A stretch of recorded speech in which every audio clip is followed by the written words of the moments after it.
Peace, freedom, and bacon and eggs. Seems perfect. But what if it's not? Also, I might have, sort of plowed his daughter. A little. A Fallout Iceberg, huh? That's a great idea. You got your ass kicked by your wife's lover. Yeah. Pretty pathetic, right? Guy's sleeping with my wife. I can see why his wife ran off. From disturbing experiments to human trafficking, murder, pedophilia, prostitution, cannibals, fridges, and bikinis, the world of Fallout is a dark one, taking place in a fallen world where it's a fight for survival. The lore runs deep, and there is so much to uncover, so that's why I thought I would go over the darkest Fallout Iceberg ever made, with entries covering some popular theories and facts, but at the same time also some disturbing things that you will not find anywhere else. I compiled this list from a bunch of different sources and put together this video, so be prepared, because the deeper we go, the more obscure things are gonna get. Just start the video, man. Become a porn star. In Fallout 2, there is a quest called Become a P-Star, in which you approach the Golden Glove Studios for an opportunity to try out for your dream job. Let's be honest though, they ain't hiring you, like come on. But the funny thing about it is that you actually need enough agility, endurance, and stamina to get the role, so they are not playing around. Fallout 2 just in general is a crazy game. I mean, it even has its own sex formula to determine how good a player is in bed, and when you sleep with 10 women, you will unlock the sex perk. Man, these developers must have took a honey pack before making this game. Nuka-Cola Origin. Nuka-Cola is probably one of, if not the most popular items in the Fallout franchise, being included in every single game since the very first one. But did you know that the creator of Nuka-Cola, being John Caleb Bradberton, is actually a combination of a name between the inventors of Coca-Cola and Pepsi? They mashed up the names between John Stith Pemberton, the creator of Coca-Cola, and Caleb Bradberton, the creator of Pepsi, to make the name John Caleb Bradberton. Fallout the Frontier. Already getting freaky on this iceberg. This is one of the most insane entries I've ever seen, so listen up. Fallout the Frontier was an upcoming mod for Fallout New Vegas that would add a whole new questline, factions, and story. The hype was real, and people were excited. However, the situation ended with accusations of bestiality, pedophilia,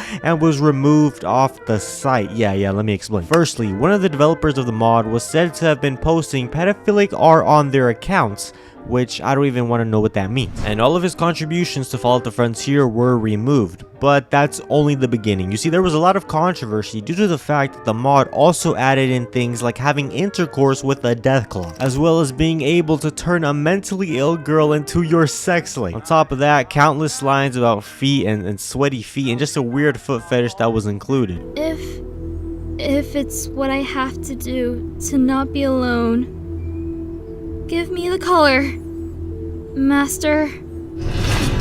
A lot of these things would eventually end up being changed or removed. However, despite the mod being a huge expansion, this caused it to never be as big as it could have. Shout out to that Deathclaw though. Aliens are real. In the Fallout universe, aliens are indeed real and are actually a huge part of its story, being included in most of the games, and Fallout 3 even had its very own DLC, Mothership Zeta, dedicated to them. Some even believe that the aliens are what caused the Great War to commence, as in the DLC we are actually able to shoot a giant laser beam at the Earth, as well as even seeing a UFO crash in Fallout 4.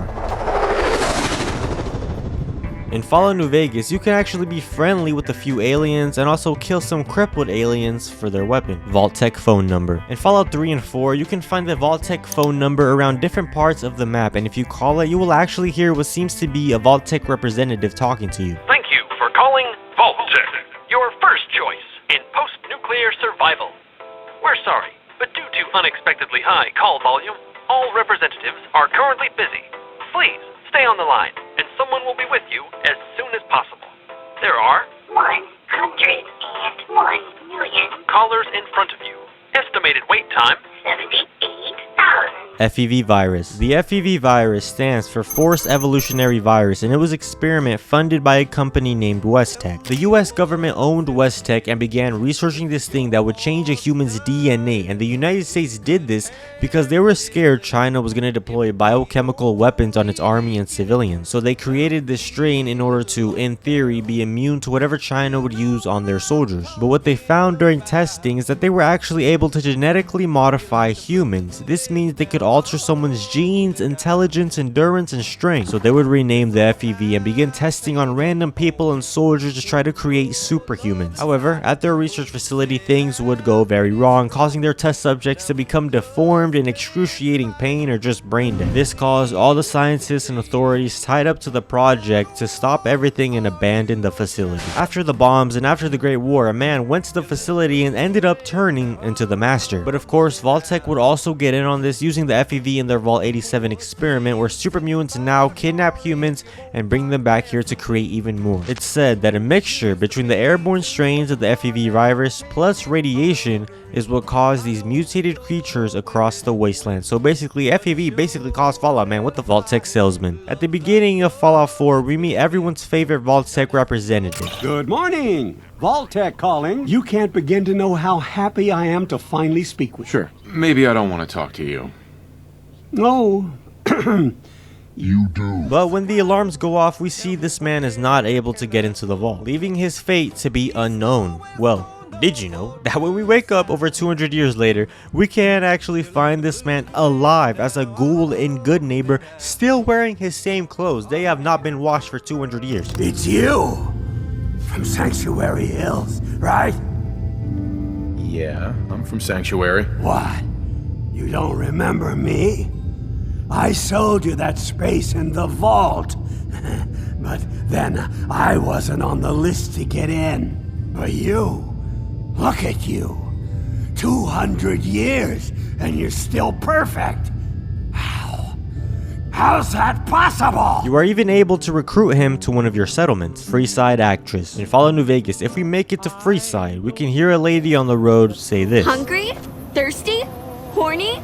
The Atomic Wrangler has you covered. It sounds like at first some innocent voice acting, but this actually sparked a bit of controversy because the girl who was saying these lines was actually only 13 years old at the time. And some people did have a problem with this, and others think that that's just what a post-atomic world would look like. Gary. One of Vault-Tec's most famous experiments in Vault 108, we can find a bunch of people just named Gary, who all look exactly the same and all just say the same word over and over, being Gary.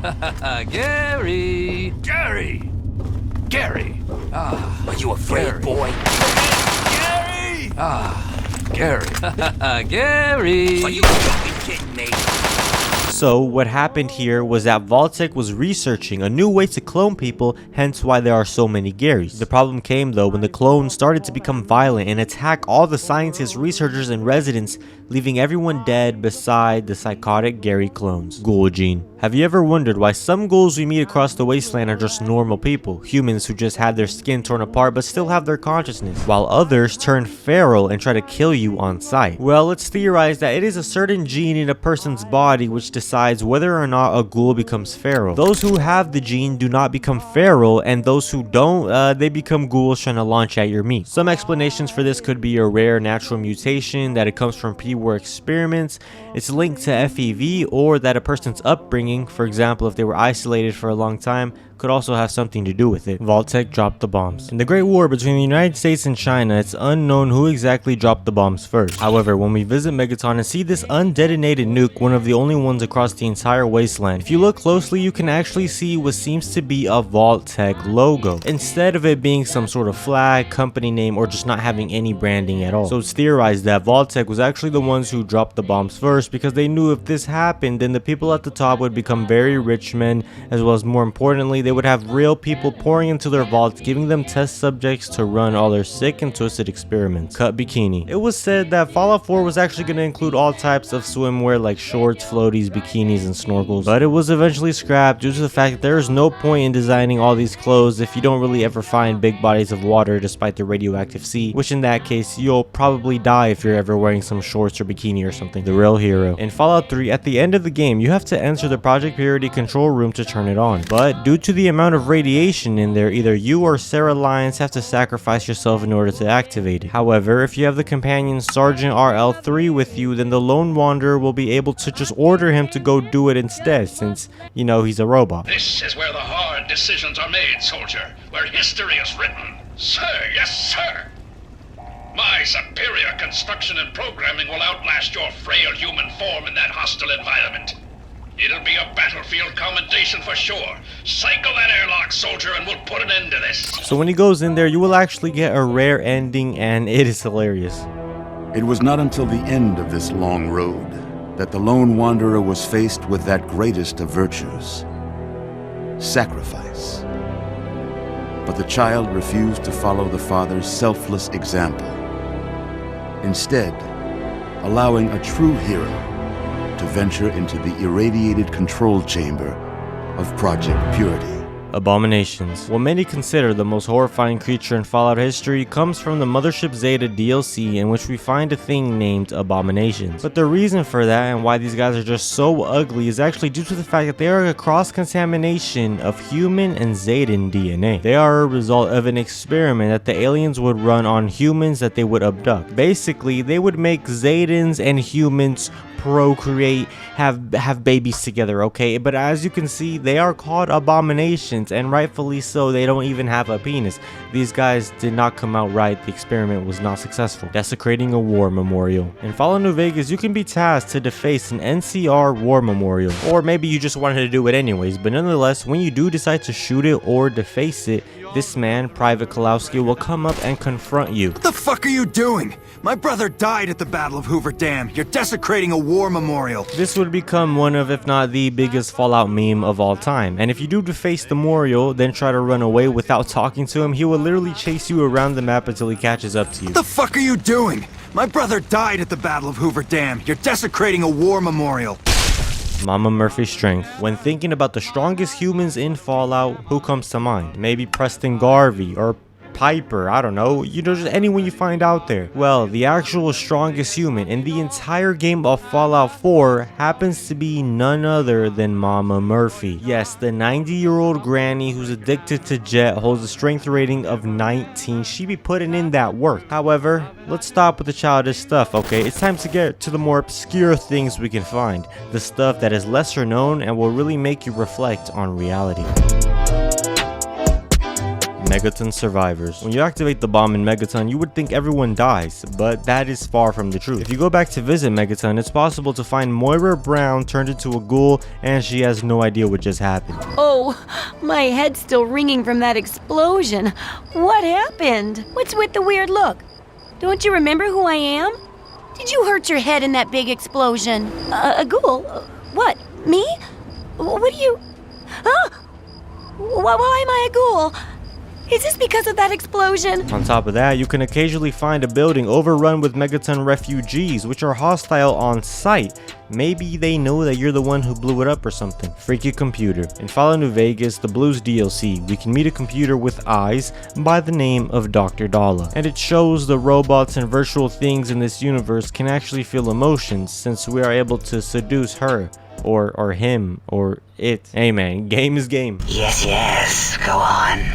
Seeing your lips and mouth forming words, both revolting and somehow enough. I am already intrigued.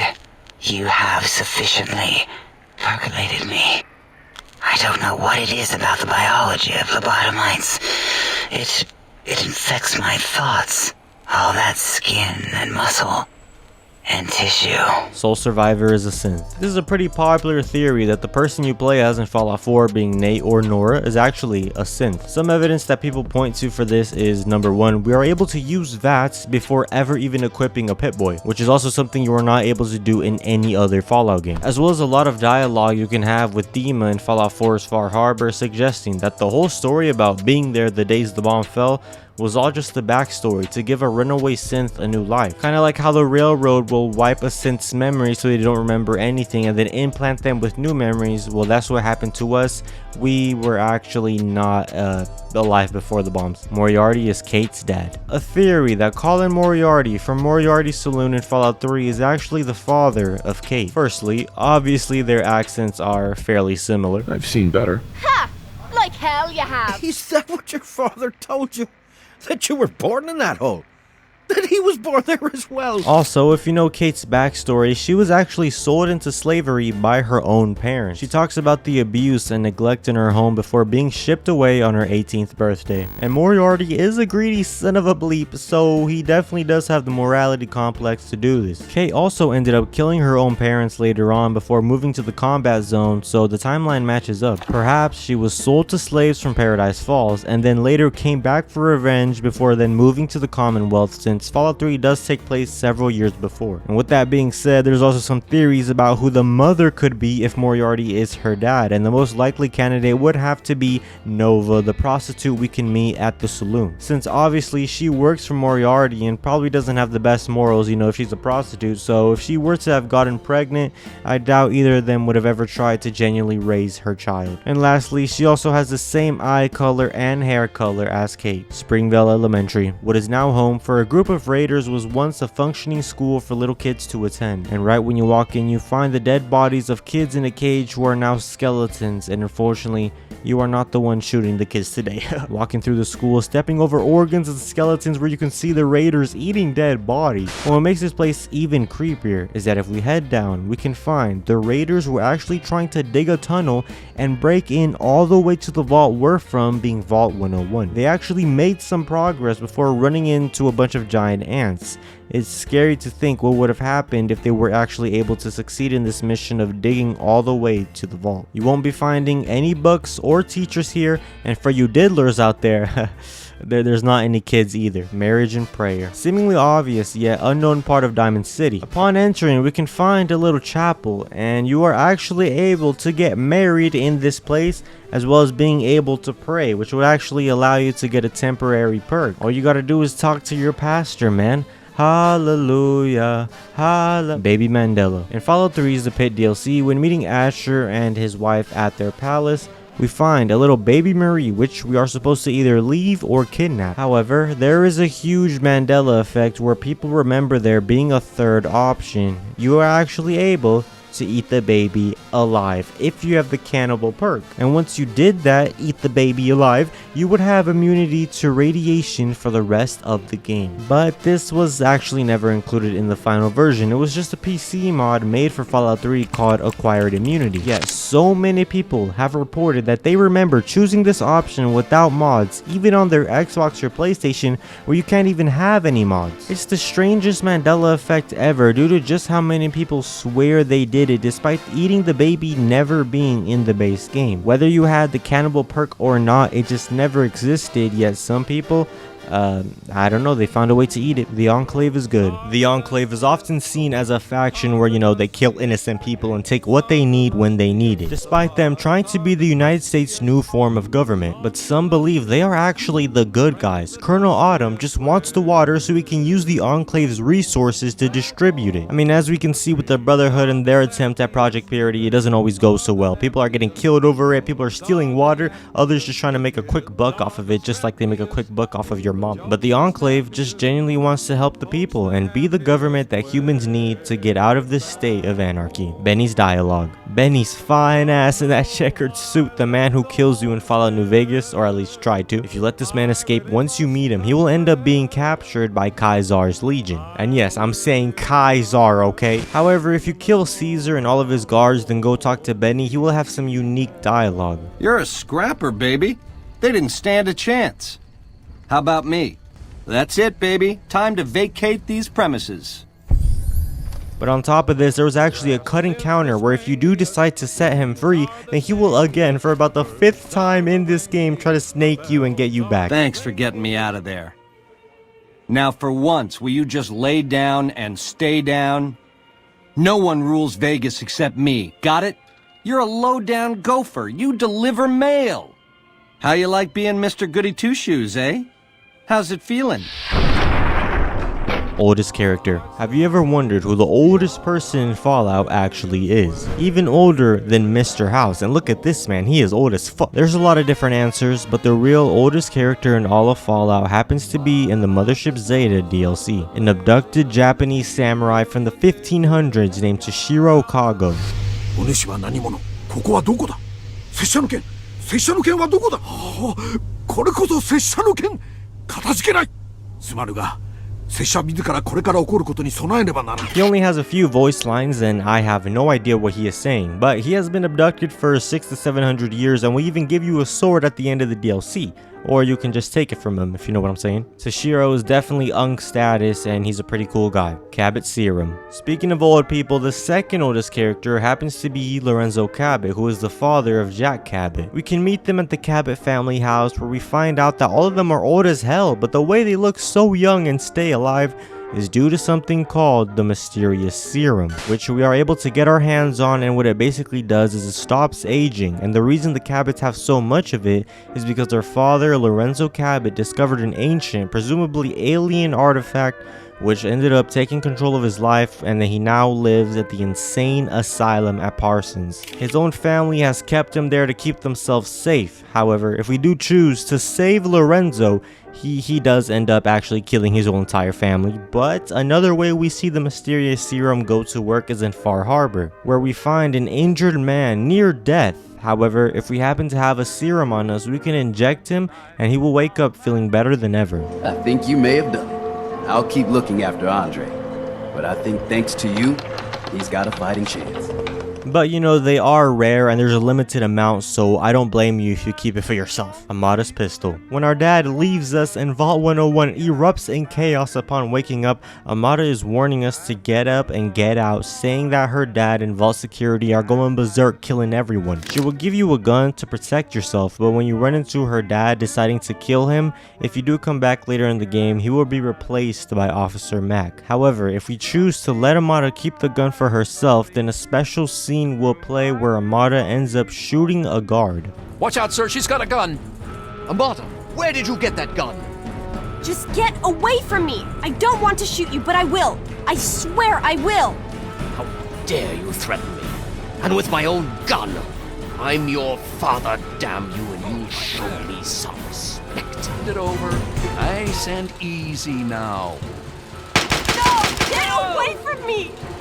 Oh my god, Amada! Failed FEV crash. In Vault 87, the vault where all the FEV virus testing took place, and the location where super mutants bring back kidnapped humans to turn them even into more super mutants, it's the place where we need to retrieve the GEC device. But it's an odd thing that happens when going into one of the test subject chambers. We can see this deformed thing, probably one of the early FEV subjects. It's already creepy enough in itself, but for some reason, if you type in the command to resurrect this beast, then for whatever reason your game will suddenly crash, and this happens around 80% of the time, so just don't try to revive it. Fat Man is real. Now, I'm not talking about fat men, because those are obviously real. I'm talking about the nuclear weapon we carry on our shoulder that shoots mini nukes, one of the most iconic and powerful weapons in Fallout. It is actually based off of a real weapon. Yes, this thing was real. It wasn't shooting nukes on a shoulder mount, but rather a deployable weapon named the Davy Crockett. It was basically a portable nuclear bomb and was developed during the Cold War. However, because of its dangerous range and bad accuracy, its life in the battlefield didn't last long. It was more of a response to the looming nuclear war everyone thought was going to happen during the 1960s. Nuka-Cola Molotov, a really cool cut weapon that was set to appear in Fallout 3 and New Vegas. The Nuka-Cola Molotov was going to be a regular throwable item that would set things on fire like a normal Molotov, but was instead going to use either Nuka-Cola Quantum or just the regular Nuka-Colas to ignite this fire. And this would have been pretty crazy to see, but it was removed from the game because there are just too many soda addicts out there and they get high off of soda. Okay, well, not really. I guess it was removed for no apparent reason, maybe because there's already like Nuka-Cola mines and other types of weapons, but I would have liked to kill someone with soda. Stockholm. No, not the city in Sweden, and definitely not Stockholm Syndrome, but rather the guard we see at the entrance of Megaton. The only way to reach him is by no-clipping or very carefully jumping your way up there, and when you get to him, he will have some unique dialogue. The more time I spend talking to you, the less I'm spending watching for raiders. How the hell did you get up here anyway? It's said that his name is a reference to Stockholm Syndrome because he is coping with the fact that he will never be able to talk to a human being besides us, since he is up there 24 hours a day. Huh, yeah, try doing your job when I blow up your city with a nuclear bomb, buddy. Jet origin. Everyone's favorite drug that slows down time, Jet has a pretty weird and gross backstory. It was created and introduced in Fallout 2 by a guy named Myron, a supposed genius teenager working for the Reno crime family, and he discovered that Brahmin feces combined fumed with some chemicals is highly addictive, and because of its cheap manufacturing, Jet could be easily produced for a low price, making a lot of money very easily and very quickly. However, there is one other doctor guy in Fallout 4 who says that Jet was actually a pre-war drug, but it's believed this guy just had the wrong idea and doesn't know, and that the recipe that everyone uses today does come from Myron's creation. But with that being said, everyone knows that tier 3, tier 4, and moving down, this is when things start to get to the more creepy parts. And it's when your balls start to get cold and shrink. Let's go! Vault 77. One of the most disturbing vault experiments has to be Vault 77. It's not found in-game, but rather released in a comic book form on their website. It included only one man and a box of puppets. Being isolated and unable to escape led to the man going insane. Despite having all the food and water a human could need, the loneliness was just too much. But eventually, after about a year of living in the vault, a box of puppets would randomly show up. And so naturally, he just started playing with them for fun as a way to pass the time. But then, instead of talking normally as you might expect, over time, the puppets started having their own conversations as the man listened in. And one day, the grandma, king, and dog were set to have a tea party when a new puppet, being the Fallout Boy, appeared and talked to him. The next day, he woke up to grandma screaming as the king's head had been cut off, and there was only one person who could have done it, so he confronted the Fallout Boy puppet. But what the puppet ended up telling the man was that he did kill the king, however, he had an accomplice, and a very big one at that. And the man knew what he meant. He had been the one who had killed the king. And so, he decided to leave the vault with this puppet as he was afraid what the other puppets would think. And somehow, the vault door was open this time around. In the wasteland, the man would eventually be captured by slavers and warned them that the puppet was crazy, but they didn't listen. After one of his friends died, the slaver warned the others until they heard a knock at the door. What happened after was just another example of the monstrosities that Vault-Tec had created. We can find the Vault 77 jumpsuit at Paradise Falls with the holotape beside it, and the legend of the Puppet Man still lives on to this day. Like I told you, man, I don't f***ing know where it came from, but it freaks the boys out. Some story from a while back about a stranger with no name. Just get rid of the damn thing. Ain't no good gonna come from keeping it around. Besides, if it is his, maybe he'll come back for it. Comprende? Suicide Watch. In Rivet City, we can find a man named Mr. Lopez who was old, wrinkly, and lonely. Haven't run into you before. You probably wouldn't remember me anyway. I'm Mr. Lopez. Nobody does. I'm not very memorable. He seems to be suffering from depression and stares outside on the ledge, contemplating whether or not he should jump. When speaking to Mr. Lopez, we can either convince him to go and try to help a kid and make something out of his life, be a supporting figure, or assist him in ending it all. Ted Strayer. I suppose I could talk to him. He is kind of a lost boy. Thank you, stranger. Someday, maybe I'll get courage.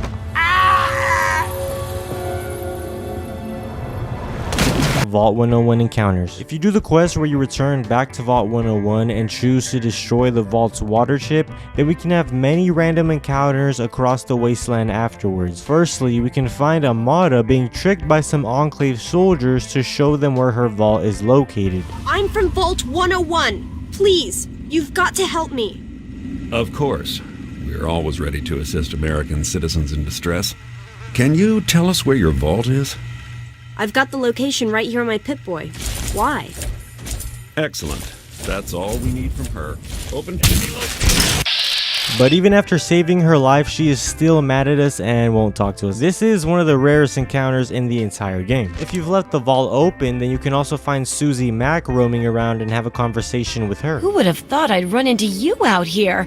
It's a small world, but not as small as the vault, I guess.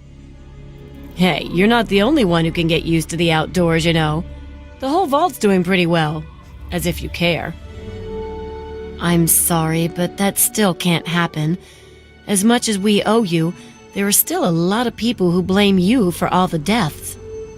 It's not fair, I know, but it's the way it is.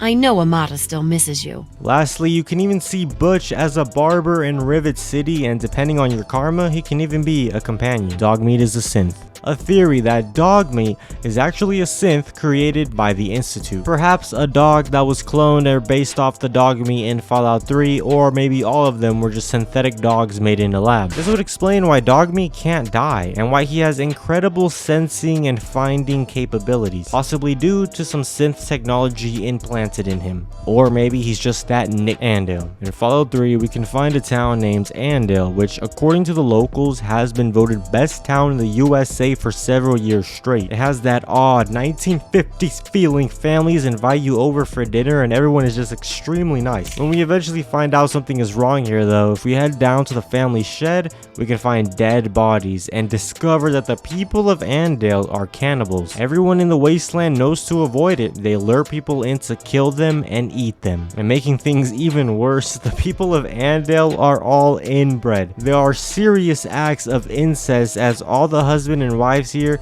are cousins, and in a few generations it'll get bad. So that's why we gotta kill them all, man. This cannot continue. Megaton in Japan. As we talked about earlier, you can blow up the town of Megaton, but did you know that the Japanese version of Fallout that was released there, the option to detonate the bomb was removed from the game? Bethesda also decided to rename the Fat Man to Nuka Launcher. The reason for these changes were obvious due to the real atomic bombs in Hiroshima and Nagasaki during World War II, and the bomb that was dropped in Nagasaki was actually called the Fat Man. So yeah, that probably wouldn't have been the best thing. Pink paste. Pink paste is a perfect representation of the decline of resources in pre-war America. Found in some schools and hospitals, it was a food item fed to patients, kids, and workers despite it being unknown of what it really is. It's likely some really heavily processed and perhaps not even real meat. Basically that beyond plant-based bullshit. Pink paste began being served in military and school programs as a substitute for real food due to the shortage and cost. Pink paste was way cheaper to just slop and serve. Highly artificial and somewhat radioactive for whatever reason.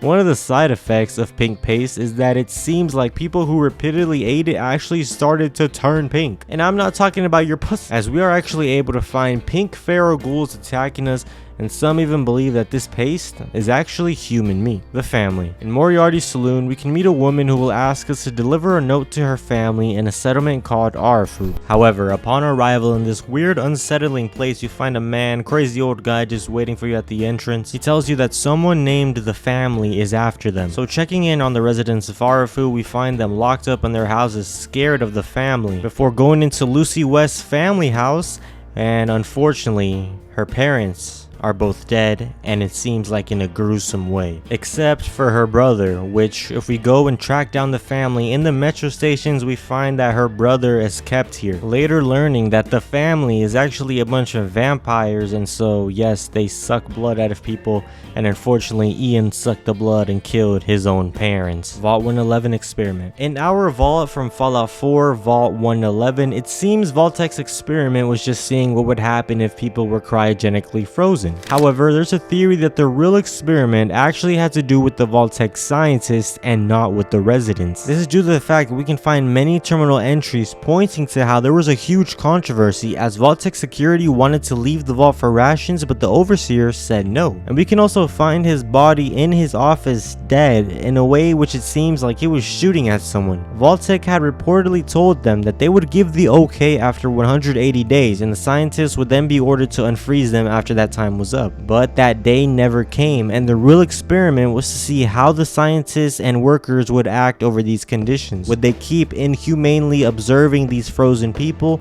or would they still wait it out for the okay from Vault-Tec, which unfortunately would never come. And the vault went into anarchy before then, with everyone being dead. Fox Gek. In Fallout 3, you need the Gek located in Vault 87, but the problem is that the amount of radiation is absolutely insane, so you would have to either take about 50 radaways or get your boy Fox to do it for you. However, if you decide to tell Fox to go get it and then still go with him anyways, then he will tell you how proud he is of your little cheeks. Ha! I'm amazed by your bravado, but gas must be quite valuable to you.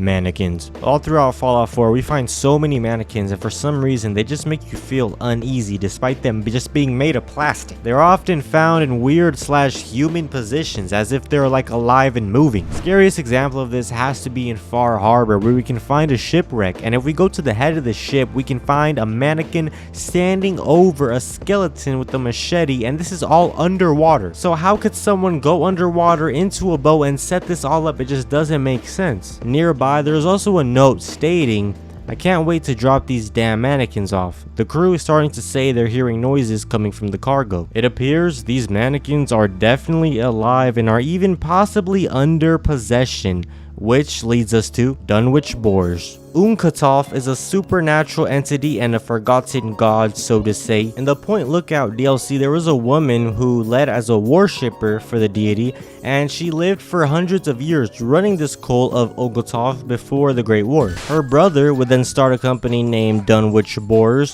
which was just a cover-up for his occult activity. And in DC, he would break into a chamber the days the bomb fell, and it's unknown what happened to him. And then Fallout 4, here in the Commonwealth, if you go down into this construction site, we will find feral ghouls who were reportedly people that were tied down for a ritual right before the bombs fell. It's also theorized that Olgatov is the one who possesses the mannequins and has them carry out his orders. So Dunwich Boars and the Dunwich Mines, Dunwich Building, it's been a place that many people avoid because of its supernatural activity, and it's believed that it's haunted. And I mean, I guess it is. I mean, we hallucinate here all the time. However, after most of its members died, the legend of Olgatov is not as known today as it was before. New radio host. In Fallout 3, we meet a man named Thorito, who serves as the game's radio host. GNR sources have confirmed that the mushroom cloud seen in the vicinity of Megaton was in fact Megaton. Children,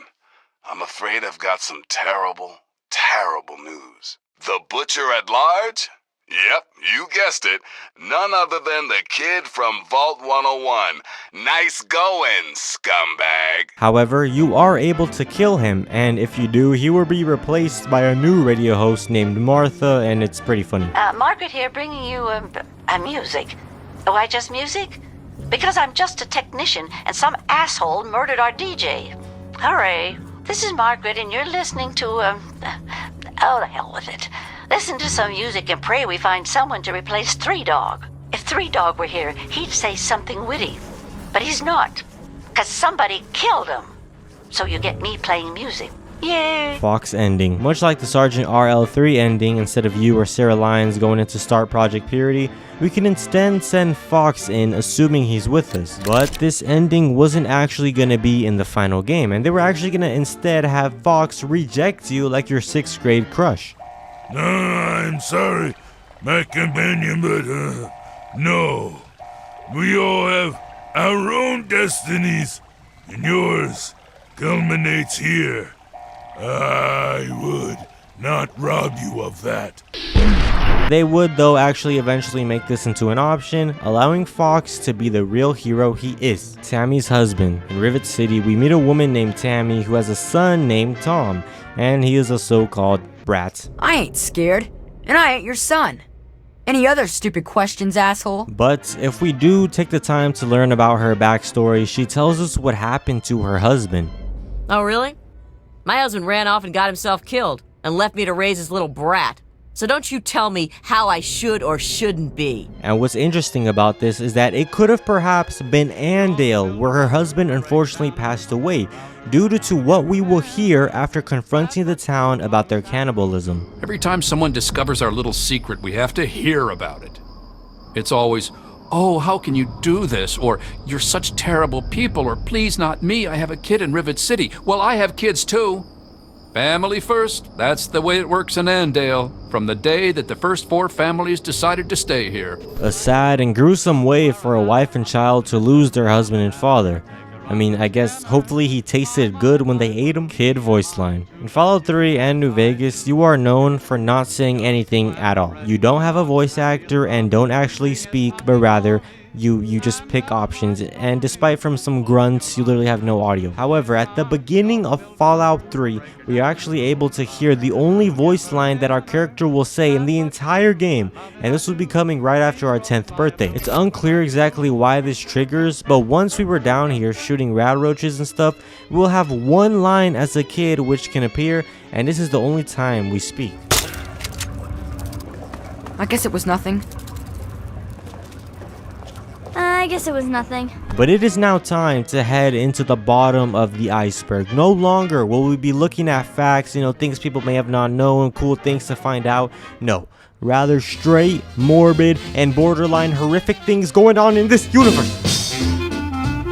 Pint-sized slasher was real. The pint-sized slasher was a myth used to scare children back in the days before the bombs, and was one of the most popular Halloween costumes in pre-war America. And back in the days, I mean the 2030s and 50s, he was said to be a child who wore a clown mask and arose from a doghouse at dusk to chase and kill misbehaving kids. However, in 2052, Christopher Atkinson would be the only survivor after someone of small stature dressed as the pint-sized slasher would kill a bunch of kids on Linden Street, including his brother, and leaving Chris as the only witness. It is still unknown who that murderer kid was, but this myth quickly turned into reality and sent fear into anyone across DC for years on end. Child killer perk. And following the trend of the pint-sized slasher, in the first 2 Fallout games you were actually able to kill children, which would change the way people reacted to you and would even cause bounty hunters to go your way and giving you a title you cannot get rid of. On top of that, the original artwork for this so-called perk in Fallout 2 was scrapped from the game. As you can see, it involved Vault Boy doing some kind of crazy stuff,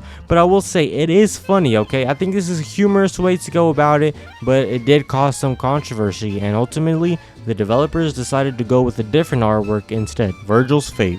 Perhaps one of the most evil decisions you can make in Fallout 4 would have to be when visiting Virgil, the man who helped you get into the Institute. He was actually a former Institute scientist who worked on the FEV virus, but after realizing what he was doing was wrong, he decided to take some of the strain himself and turn into a super mutant so he could have enough strength to escape and hide out in the radioactive sea. However, when you get into the Institute, he will ask of you a small favor, being that in exchange for his help, you get him the cure for the virus and help him return to normal. But there is another option, one in which you can lie and say there's no cure for it, or that it's gone, then convincing Virgil to end his own life. Am I stuck like this?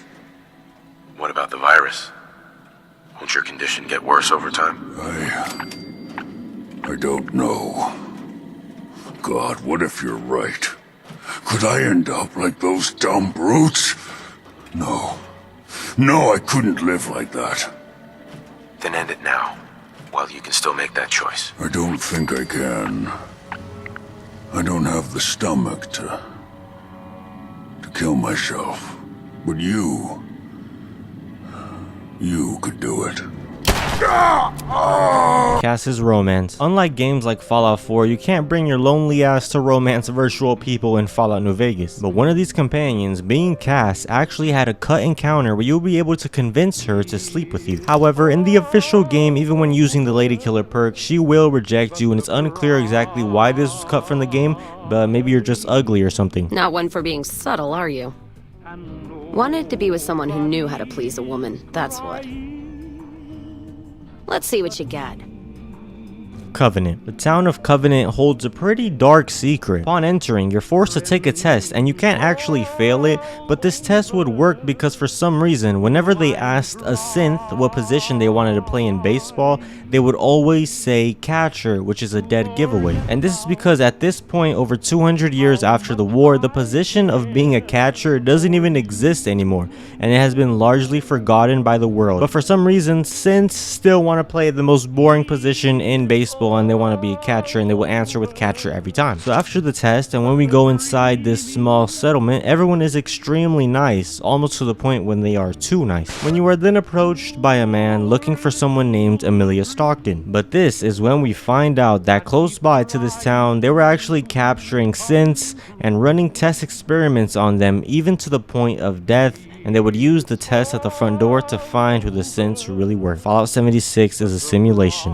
This is a theory that the entirety of Fallout 76 is not real and that it is just a simulation. Firstly, in the White Springs Bunker Armory, we can read a terminal that states, "I've been running some tests and I believe I've stumbled upon what I believe to be conclusive evidence that we are trapped, playing someone else's game. Virtual strategic solutions game, that is. Everything around you, Mr. Secretary, is a simulation, a projection onto your brain." On top of that, you can find many red messages throughout the game saying the words, "Nothing is real. Brahmin synths." In Fallout 4, there are a surprisingly large amount of times when you can discover Brahmin synths out in the wasteland. And come to think of it, I definitely do remember seeing synth components on their bodies, but I never really thought to think about it. Man, what am I? But I mean, that is pretty strange. Why is there just Brahmin synth roaming around? And for example, we can meet a vendor named Kelly who sells us Brahmin and can act pretty weird when we ask her where she gets them from. Does this Brahmin really belong to you? What do you think? It's stolen or something?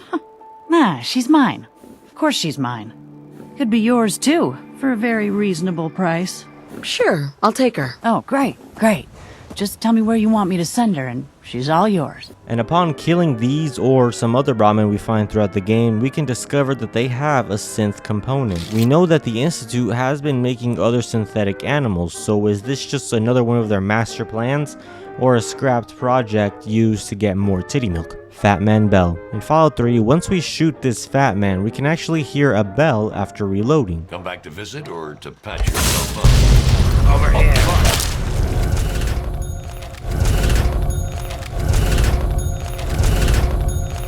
This sound actually comes from a bell that is found in the Bethesda Softworks cafeteria. They were definitely eating on the job. Billy Creel is a pedo. This is a theory about Billy Creel, a man we meet in Megaton. He seems like a nice guy and he even has a daughter named Maggie who he supposedly saved from the wasteland. However, he is not her actual father, and heading into Moriarty's saloon, reading his terminal entries about the residents, he states this, that Nuka-Cola swilling prick parading his little daughter Maggie all around for everyone to see like a proud father. Yeah, right. Found her wandering the wasteland my left ass cheek. I bet old Billy fed Maggie's parents that buckshot sandwich himself, then added the little girl into his trophy collection in his trash home. Better keep my eye on him. This is interesting because it is a solid question to ask. I mean, why wouldn't the people who killed Maggie's parents just taken her too and sold her as a slave or shot her as well? Maybe they decided to spare her life, maybe Maggie hid and wasn't found, but then how did she make it in the wasteland without being killed or kidnapped? Of course, Billy could be telling the truth and maybe he did save her, but there is a possibility he might just be something more. Real Mr. Vegas. Mr. New Vegas in Fallout New Vegas is voiced by Wayne Newton, who is known as Mr. Las Vegas in real life. On top of that, Benny is also based off the real-life American mobster Benjamin Bugs C. Siegel. Damn, that's a great name. They even got the same suit on and everything. Just look at him. Sean is not your son. This is a theory that Father from the Institute is in fact not your son, and your real son was just used to create synths before later dying. And this whole ploy of Father being Sean was just a way for the Institute to lure you in so that you would work for them. Obviously, the Institute has a long history of lying, manipulating, and abducting people, so some believe that Father is a Generation 3 synth implanted with Sean's memories or created to specifically manipulate you, since it is known that the Institute has Sean's DNA and could create a synth version of him at any age. And there's never really any scientific proof that he's your son. For all we know, it could just be a really good award-winning old man actor. We are just meant to believe Father and the Institute's words that he is really Sean, but maybe the Institute just used him to lure you in because they want you to work for them and they want your precious pre-war DNA. Dr. Crocker. In Diamond City, we can find a man named Dr. Crocker who is a facial reconstruction surgeon, one of the only ones out there in the Commonwealth. However, when checking the receipts of one of his patients, we find the name Earl Sterling, who was a person that had recently gone missing. Earl Sterling often blamed his looks for his failures with women and decided that he was going to get reconstructive surgery, but he went missing before that ever happened. And going to Dr. Crocker's surgery center, the door is locked when we get there, as well as there being a trail of blood leading to the cellar. So if we find a way to enter, this happens. Oh, naughty, naughty. You're not supposed to be down here, but that's okay. I can fix that. I can fix anything. Yeah, you fixed things, all right. Fixed yourself some time in a Diamond City jail cell. Jail cell? You don't get it, do you? Doc Crocker isn't going to jail. He's going to go back to his surgery, where people love him. And they love him because Doc Crocker never loses patience. He just makes people happy. Put down the gun, Crocker. It's over. Over? For Doc Crocker? Why would it be over for the brilliant surgeon everyone loves? Take it easy, Doc. Let's talk about Earl. I didn't mean to do it. You have to believe me. Doc Crocker is a brilliant surgeon. No one dies under his care. No one dies. You can either kill Dr. Crocker right then and there or pass a speech check, in which case he will commit suicide. You've killed a man, Doctor. You're going to pay for it. Put the gun down and come with me. I did it, didn't I? I killed a man. Oh God. There's so much blood. So much blood all over me. I can fix anything. Milk of human kindness. We can come across a super mutant in Trinity Tower who doesn't kill us and has been exiled by his brothers because he wants to find the milk of human kindness. Yes, it's strong, okay, the best companion in Fallout 4. However, unlike some of the others in the game, there isn't really a max affinity quest for him because the mission of actually finding the human milk of kindness for him, it was cut from the game. I've got it right here. Humans get milk of human kindness here? Yep, it's over. Stupid lady! You die now, human! You cannot win! I am strong! It was said that the quest would include finding some milk in a bottle that had been preserved since before the Great War in some sort of scientific building, which I don't even know how that's possible. My milk in the fridge goes bad after a few weeks. But nonetheless, this was scrapped and you are not able to get the milk for strong in Fallout 4. I mean, maybe you'll be able to milk him though, the final president. A question many have brought forward, and it's a pretty interesting one. Who actually was the president of the United States before the bombs fell? Was it Kanye or Obama's grandson? The final president is only referred to as President D. Yeah, I know. And he would end up leaving the White House about 6 months before the Great War, relocating to the Enclave oil ring as he was actually a member of the Enclave. After that though, there isn't really much info that's known. The president authorized the bombs to be dropped at the day the Great War started, and it's presumed that he just kept serving as the Enclave president down there after everything had been nuked into oblivion. But with that being said, it is now time to dive straight into the darkest tier on this iceberg. Tier 5.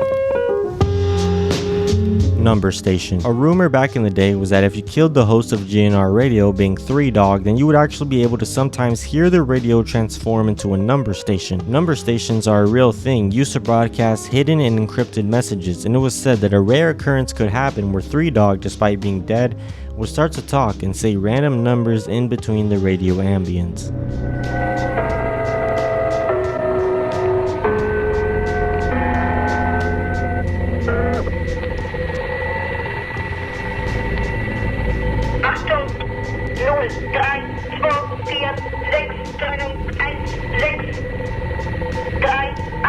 Others also believe that the hidden messages being said in the broadcasting is actually Bethesda and Fallout 3 developers predicting future events like the coronavirus and the deaths of famous celebrities. That Fallout 3 is actually a way to warn and communicate to people about what is about to come. St. James, St. James is a man we can meet at the Madre apartment in Fallout New Vegas. On the surface, he just seems like a not-so-intelligent slaver that waits for passing refugees in order to take them captive. But on top of that already horrible job, he is also actually suffering from a sort of psychosis, as well as being a straight-up pedophile, seeking out children whenever he can. However, Dumont, who can also be found here, keeps him in check. Together, they kidnap and sell their slaves to the fiends. And we can even find a book where Dumont talks about how he can further improve the business and how he can stop St. James from getting to the children. The New Plague. Across the wasteland, we are able to find a multitude of writings and documents about pre-war sicknesses, the most prominent of which being the New Plague. Discovered in the 2050s, the New Plague was a socially transmitted disease,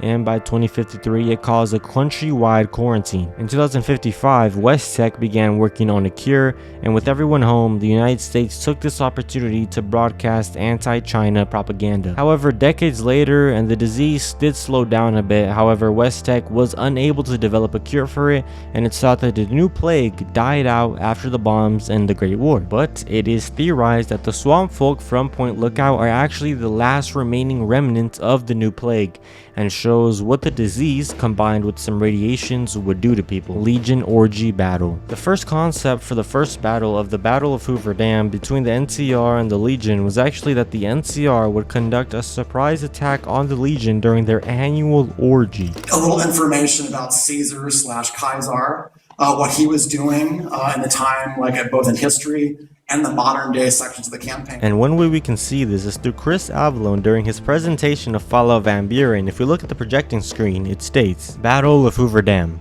This is the name given to the decisive battle against Caesar's Legion at Hoover Dam by the NCR 4th Cavalry Division. Taking advantage of a Saturella-style orgy in the slaver camp, the NCR forces, guided by intelligence obtained by the NCR Rangers, surrounded the camp, then moved in, killing a bunch of drunken slavers. Hey, maybe Veronica was planning on joining them. Jericho assaulted Jenny. In Moriarty's saloon, we can find a disturbing terminal entry about Jericho, which states, I heard all about him in Jenny's stall. Tried to slip her some of the old gun barrel while she's yelling no. He's lucky the gun didn't go off, or that would have given the Stahl clan something to crap their pants about. He thinks he's the king of the hill, walking around Megaton like he does, all high and mighty. He tries to pull that stuff with me, and the Jenny incident goes public. It appears by the wording here that Jericho was trying to, do something without any written or spoken form of consent to Jenny Stahl.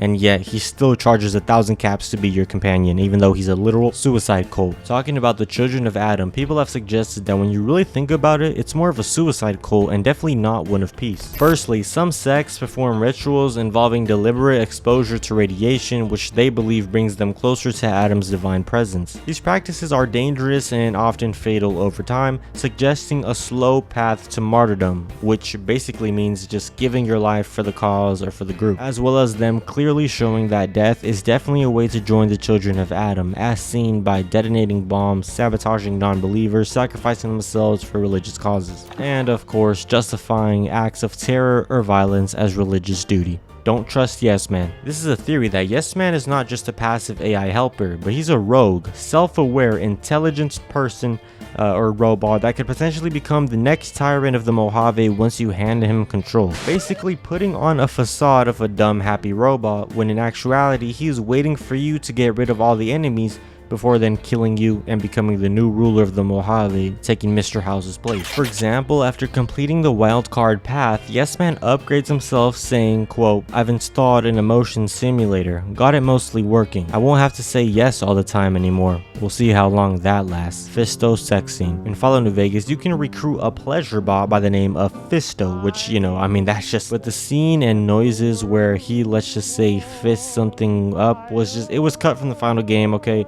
But there's a variety of mods that add it back in if for some reason you want to see that, you sick fuck. Dr. Lee killed your mother. In Fallout 3, we are told that our mother died while giving birth to us, as we see our father and what seems to be the other doctors around us as well. But this theory states that Dr. Lee killed your mom mom after she gave birth by tampering with the machine or by some medicine or any other cause like that. And she did this because she wanted to be with our father James and did not want our mother getting in the way of their relationship. We do see that they are pretty close to each other and really do admire one another, so could Dr. Lee have done this on purpose to try and finally be with our father? MacReady molested. Some fans believe that MacReady was sexually abused or exploited by the Gunners. He worked with the Gunners but then left them under mysterious and bitter circumstances, and he's also deeply protective of his own child, Duncan. When you reach maximum affinity, he opens up about Duncan's illness and about how far he's willing to go to help him, but avoids discussing his own past trauma, as well as wanting to kill the Gunners. And when we ask him about the group, he tells us he doesn't want to talk about the Gunners and says they aren't people, they're monsters. So some believe that MacReady's silence is an intentional, hidden narrative layer, something too dark to state explicitly, but left there to be inferred and discovered. Veronica's lost love. In Fallout New Vegas, one of our companions, being Veronica, will tell us a story about her lost romantic partner due to her leaving the Brotherhood of Steel. Yeah, she's lesbian. Ever been nosy? I was, once. We were pretty young, but I like to think it was love. She left the Brotherhood. Wanted to put some distance between herself and her parents. Since our membership isn't open to outsiders, some members think that obligates all of us to procreate. You can guess which camp her parents belong to. No. Couldn't bring myself to leave everyone else behind. Couldn't convince her to stay either. I'd hoped love would be enough to influence her decision, but it wasn't. We were both too stubborn. I don't know where she is now, but I'm sure she's moved on. I still think about her though. We know this lost partner to be Christine from the Dead Money DLC, who tried to hunt Father Elijah but had her vocal cords ripped out by an autodoc and her head disfigured, leaving her mute. We can find some of her terminal entries, journal entries talking about Veronica, and we are also able to choose to actually restore her voice at the end of the DLC. Gnomes and bears are kids. A theory that gnomes and bears that we can find all across the wasteland are actually the souls of dead and lost children. This is due to the fact that we often find them in weird and human-like positions, kind of what we were talking about with the mannequins earlier. There is something supernatural going on here. We find teddy bears holding hands, sitting at tea parties, gnomes staring at corpses or gathered like mourners, bears in broken beds next to baby skeletons or cribs, as well as gnomes appearing in the radioactive zones or sealed rooms with no obvious purpose. They aren't just scattered randomly and are clearly arranged with intent. But guys, that's gonna be it for the Fallout Iceberg. Thank you so much for watching. Please subscribe to the channel if you enjoyed. Let me know in the comments if you guys want to see more Fallout videos or more icebergs and on what. Thank you for watching. Goodbye. And love is love, and hate is hate.